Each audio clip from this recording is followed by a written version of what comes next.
عمر سے سفارش کرو کہ عمر نیا کرتا پہنا کرے. ملکوں کے سفیر آتے ہیں, عمر وہی پھٹی پرانی چادر اوڑھ کے اور وہی کئی جگہ پہ پیوند لگے سوٹ پہن کے سفیروں کے سامنے بیٹھ جاتا ہے.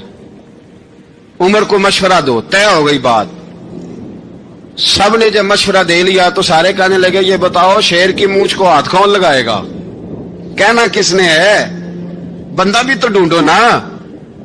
نے کہا جناب میرا یہ خیال ہے کہ مولا علی شیر خدا کہیں گے, کیونکہ جس شخص کی عمر کو سب سے زیادہ حیا کرتے دیکھا وہ شیر خدا مولا علی ہے رضی اللہ تعالی علی کہیں گے. اس لیے کہ جناب علی تو کئی دفعہ جب گفتگو کرتے تھے تو حضرت عمر چپ کر جاتے تھے اور فرماتے تھے علی نہ ہوتا تو میں ہلاک ہو جاتا.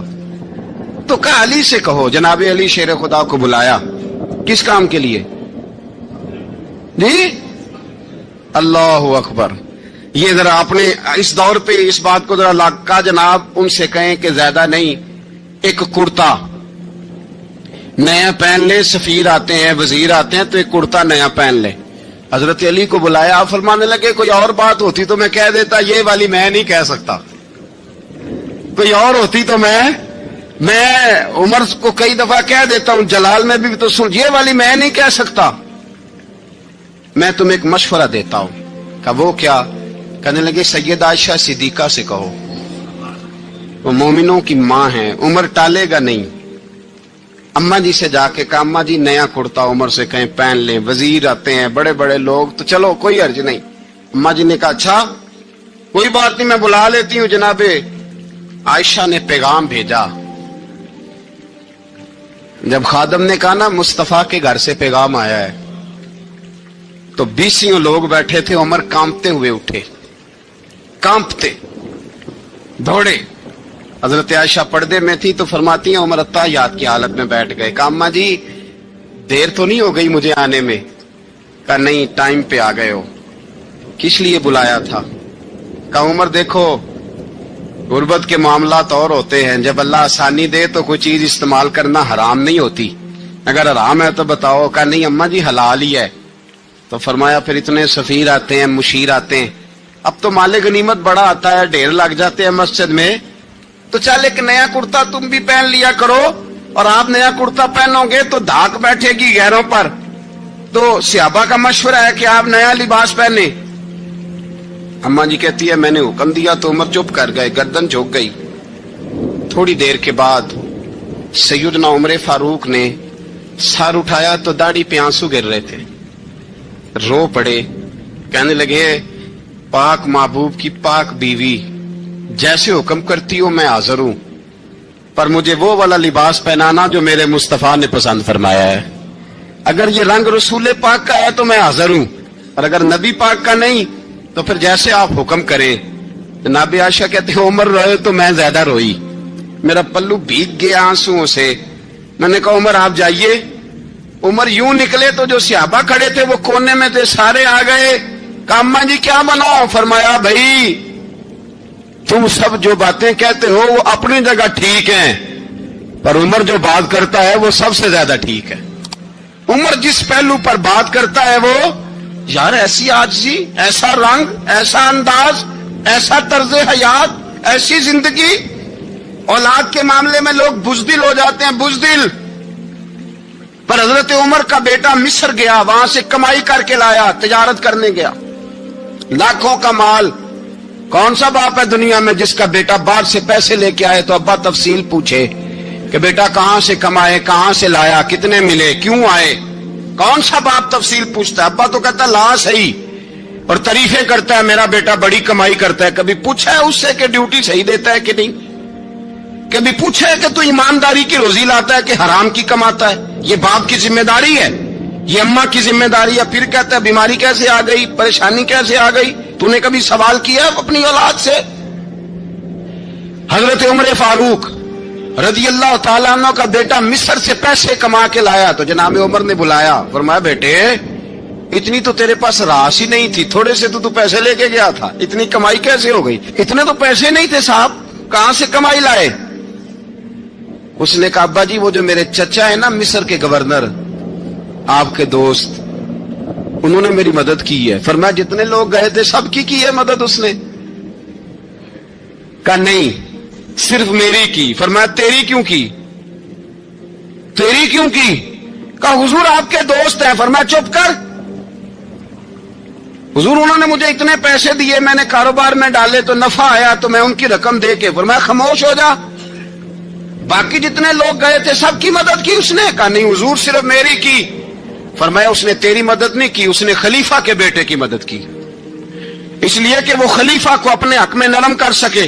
فرمایا آدھا مال تیرا ہے, آدھا مال غنیمت کا ہے, مال خزانہ کا ہے, مسلمانوں کا ہے, اس لیے کہ تو جو وہاں سے مال کما کے لایا ہے وہ اپنے باپ کے خلیفہ ہونے کی وجہ سے کما کے لایا ہے, لہذا رکھ ادھر. یہاں کہتے ہیں کدھر سے آیا, کیسے آیا, کون سا حساب دیں, کیا کریں. او بھائی حضرت عمر رضی اللہ تعالیٰ عنہ کا اپنی اولاد کے بارے میں یہ رنگ ہے. ایک جنگ سے نا خوشبو آئی, خوشبو بڑی مہنگی ہوتی تھی, عرب میں خوشبو آج بھی بڑی مہنگی ہے, وہ زیادہ استعمال کرتے ہیں. میری باتوں کی سمجھ آ رہی ہے میرے بھائیوں؟ بڑی مہنگی خوشبو تھی. جب وہ خوشبو آئی تو حضرت عمر نے کہا, گھر میں پہلے پہنچی حضرت عمر کے, چونکہ زیادہ عورتیں استعمال کرتی تھی گھر کے اندر خوشبو, مرد بھی لگاتے تھے. حضرت عمر نے اپنی بیوی سے کہا, آپ کی زوجہ تو تھی وہ بڑی خوشبو کو پسند کرتی. حضرت عمر نے اپنی زوجہ سے کہا کہ خوشبو لاؤ, میں نے ایک عورت کی ڈیوٹی لگائی ہے, وہ خوشبو تول کے نا تو حصہ برابر صحابہ میں بانٹ دے گی. تو آپ کی زوجہ کہنے لگی کسی بی بی کی ڈیوٹی لگانے کی کیا ضرورت تھی, میں جو موجود تھی میں بانٹ دیتی ہوں تول کے حصہ برابر. آپ نے فرمایا نہیں تو رہنے دے, تو فلانی بی بی بانٹے گی. کہا حضور میں نے بھی بانٹنی ہے, میرے پہ کچھ حق ہے؟ آپ نے فرمایا نہیں, تو تفصیل نہ پوچھ, تو خوشبو دے دے, کوئی اور بانٹے گی. خاتون خانہ تھی نا, کہنے لگی نہیں مجھے بھی آج آپ کو بتانا ہی پڑے گا کہ کوئی جو بانٹ سکتی ہے تو میں کیوں نہیں بانٹ سکتی. زوجہ کہتی عمر نے بات کی تو میری چیخیں نکل گئی. حضرت عمر فرمانے لگے جب تو خوشبو بانٹے گی نا تیرے ہاتھوں کو بھی لگے گی, تیرے دوپٹوں کو بھی لگ جائے گی. اگر رب کریم نے مجھ سے سوال پوچھا کہ عمر خوشبو تو مسلمانوں کی تھی, تیری بیوی کے دوپٹے کو کیوں لگ گئی, تو میں اللہ کے حضور کیا جواب دوں گا؟ اگر اللہ نے یہ سوال کیا کہ تیری بیوی نے کیوں لگائی, وہ تو حصہ تھا مسلمانوں کا, تو نے تیری بیوی نے کیوں لگائی؟ تو فرمایا میں نہیں چاہتا کہ اللہ کے حضور مجھے اور تجھے باز پرس ہو, لہذا کسی اور کو بانٹنے دے. زوجہ روئی اور تڑپ کے کہنے لگی عمر مجھے لگتا ہے صبح قیامت بھی تیری بیوی ہونے کی وجہ سے اللہ مجھے جنت عطا فرما دے گا, تیری زوجہ ہونے کی برکت سے. بھائی یہ معیار رکھا, خدا کی قسم ایسا شخص تاریخ میں دوبارہ نہیں آیا. اتنا بڑا آدمی, اتنا بڑا شخص, اتنا بڑا آدمی, اور پھر رنگ یہ ہے کہ عمر 22 لاکھ مربع میل کا حکمران, 22 لاکھ, اور کھجور کے درخت کے نیچے مٹی کا ڈھیلا لے کے سو گئے ہیں, پرواہ کوئی نہیں, کوئی مسئلہ ہی نہیں. 2 غلام ساتھ بیٹھے تو ایک روٹی حضرت عمر نے گھر سے منگوائی, تھوڑا سا سرکہ, تو غلام کہنے لگے ہم نے بھی کھانی ہے. فرمایا کوئی حرج نہیں, روٹی کو پیٹ بھر کے کھانا ضروری تو نہیں, 3 حصوں میں بانٹ لیتے. ایک آدمی آیا ہوا تھا مصر کا رہنے والا ملنے کے لیے, اس نے پوچھا عمر کدھر ہے, تو کہا وہ ادھر جاؤ مسجد میں بیٹھے ہوں گے. اور واپس آیا تو کہنے لگا وہاں تو 3 غلام بیٹھے ہیں, ایک روٹی بانٹ کے کھا رہے ہیں, لگتا ہے کئی دنوں سے روٹی نہیں ملی. کہا 3 غلام تو کوئی نہیں, وہاں 2 ہی تھے, تیسرے تو امیر المومنین تھے. اس نے کہا نہیں 3 غلام ہیں, کپڑے بھی ایک طرح کے پہنے ہوئے ہیں, بلکہ 2 کے تو پھر صحیح ہیں, تیسرے کے تو زیادہ ماڑے ہیں. کپڑے بھی ایک طرح کے, کھانا پینا بھی ایک طرح کا, اور ان کا نشست برخاست بھی ایک طرح کی ہے, لہذا کوئی فرق نہیں. حضرت ابو ہریرہ کہتے ہیں میں لے کے آیا, اور جناب عمر کو جب میں نے کچی زمین میں تامت سمیٹ بیٹھے دیکھا تو میں رو پڑا. میں نے اس مصر سے آنے والے کو کہا تو اس کے جلوے دیکھ, اگر اس کی ذات میں اتنا حسن ہے تو محمد عربی کا مقام کیا ہوگا. یہ مقام غور ہے, مقام غور. ایک آدمی کو آپ نے دیکھا آنکھوں سے نابینا ہے اور بھیک مانگ رہا ہے, تو حضرت عمر کو نظر آ گیا. فرمایا کون ہو؟ اس نے کہا میں یہودی ہوں. فرمایا بھیک کیوں مانگتے ہو؟ کہا جب تک تندرست تھا مسلمانوں کو جزیہ دیتا تھا, بوڑھا ہو گیا ہوں کیا کروں. حضرت عمر نے گھوڑے کی پشت پہ بٹھایا, کافر کو گھوڑے کی پشت پہ بٹھایا اور بٹھا کے مدینے لائے. حضرت علی شیر خدا وزیر خزانہ تھے. فرمایا علی اس کا وظیفہ جاری کرو. کہا یہ کون ہے؟ فرمایا یہ یہودی ہے، لیکن یہ ہمیں جزیہ دیتا رہا، بوڑھا ہو گیا بیچارہ، بھیک مانگنے پہ مجبور ہے، ہماری حکومت کے اندر رہتا ہے، اس کا پورا وظیفہ جتنا خرچہ اتنا وظیفہ لگاؤ۔ حضرت علی کہتے ہیں میں وظیفہ لگا رہا تھا اور وہ میرے نبی کا کلمہ پڑھ رہا تھا، وہ رسول اللہ کا کلمہ پڑھ رہا تھا۔ یہ مزاج، یہ نہیں کہ کافر۔ حضرت عمر نے گورنروں کو خط لکھے تھے کہ زبردستی کسی کو مسلمان نہیں کرنا، جہاں ان کی عبادت گاہیں بنی ہو گرانی نہیں، کوئی مندر کوئی گرجا ضائع نہیں کرنا، بات دور نکل جائے گی۔ اور میں اپنے مضمون پہ رہتا ہوں، اہل بیت کا پیار اگر سکھایا ہے تو جناب عمر نے سکھایا ہے رضی اللہ تعالی عنہ۔ امام حسن ملنے، آپ یقین کریں میں جب اس واقعہ کو پڑھتا ہوں تو میرا دل جھوم جاتا ہے، میں کہتا ہوں یار ڈاڈا ہونا اپنی جگہ پہ، عشق ہونا اپنی جگہ پہ، انسان کا باوقار ہونا اپنی جگہ، جہاں کھڑے ہونا تھا وہاں یہ کھڑے ہوتے تھے، اور جہاں جھکنا تھا وہاں یہ ان لوگوں میں اقبال نے کہا تھا تیری نگاہ ناز سے دونوں مراد پا گئے، عقل غیاب و جستجو، عشق حضور و اضطراب۔ جہاں اگر آیا ہے سامنے کیسر و کسرا تو عمر جیسا دلیر کوئی نہیں، اگر سامنے آیا ایران کا بادشاہ تو عمر جیسا تگڑا کوئی نہیں، اگر آیا ہے سامنے غسان کا بادشاہ تو عمر جیسا عادل کوئی نہیں، لیکن اگر علی کا بیٹا آیا ہے، اگر فاطمہ کے لال پارے آئے ہیں تو پھر فاروق اعظم سے جیسا محب کوئی نہیں، پھر ان سے جیسا پیار کرنے والا کوئی نہیں۔ اندر بیٹھے ہیں جناب عمر، اندر تنہائی میں کچھ وزیروں سے گفتگو ہو رہی ہے، میٹنگیں جاری ہیں۔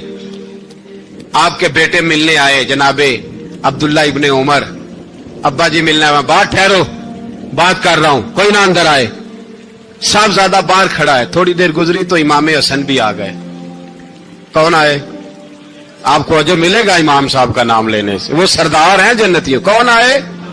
سارے بولیے امام حسن، تیری نسل پاک میں ہے بچہ بچہ نور کا، تو ہے نے نور تیرا سب کھرانا۔ امام حسن آئے تو حضرت عبداللہ ابن عمر کو دروازے پہ کھڑے دیکھا، کہا امیر المومنین کہاں ہیں؟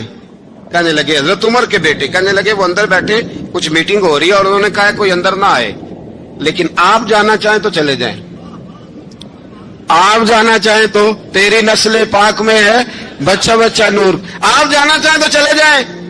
تو انہوں نے کہا جب آپ باہر کھڑے ہیں تو مجھے کوئی اتنا ضروری کام نہیں، اور ابھی زور کی نماز تھوڑی دیر میں ہوگی، میں مسجد میں مل لوں گا امیر المومنین سے۔ یہ بات کہہ کے امام حسن چلے گئے۔ یار اتنی بڑی بات نہیں تھی، اتنی بڑی بات نہیں تھی، وہ میرے استادوں کا بیٹا بھی آئے تو کہا ٹھیک ہے جی وہ سوئے ہوئے ہیں، تو کوئی غرض نہیں یار میں ٹھہر کے آ جاؤں گا، کوئی بڑی بات نہیں تھی، دیکھا جائے تو بڑی بات نہیں تھی، پر بات بہت بڑی تھی، اس لیے کہ یہ خالی حسن نہیں، یہ حسن ابن علی ہے، یہ حضرت فاطمہ کے لخت جگر۔ حضرت عمر باہر نکلے، عبداللہ ابن عمر سے پوچھا کوئی آیا تو نہیں؟ تو کہا حضور امام حسن آئے تھے۔ تو کہا پھر شہزادے کو اندر کیوں نہیں بھیجا؟ کہا میں نے کہا تھا۔ وہ کہنے لگے اگر امیر المومنین مصروف ہیں تو میں ظہر میں مل لوں گا۔ حضرت عمر رونے لگے، فرمایا بیٹے تو نے اچھا نہیں کیا۔ پھر مسجد نہیں گئے، سیدھے امام حسن کے دروازے دستک دی، امام حسن باہر آئے، کہا شہزادے آئے تھے تو ملے کیوں نہیں؟ تو امام حسن کہنے لگے حضور آپ کا اپنا بیٹا دروازے پہ کھڑا تھا، آپ کا اپنا بیٹا دروازے پہ کھڑا تھا، اور منع بھی کیا تھا آپ نے تو میں زور میں مل لیتا۔ حضرت امام حسن فرماتے جوش جذبات میں جناب عمر نے سر سے پگڑی اتار دی، جوش جذبات میں کہنے لگے حسن میرے بیٹے کا اور آپ کا کیا مقابلہ؟ کیا اس کی ماں کا نام فاطمہ الزہرا ہے؟ کیا اس کی نانی کا نام خدیجہ الکبریٰ ہے؟ کیا اس کے نانے کا نام محمد مصطفیٰ ہے؟ آپ کا اور اس کا کیا مقابلہ؟ پھر رو پڑے اور کہنے لگے بیٹے میں مکے کے صحراؤں میں اونٹ چرایا کرتا تھا، یہ جو میرے سر پر عزت کے بال ہیں یہ تیرے نانے کے اگائے ہوئے، میں مکے کے خبردار شہزادے خبردار۔ او بھائی اہل بیت نبوت کے ادب کا رنگ اگر سکھایا ہے تو سیدنا عمر نے سکھایا ہے۔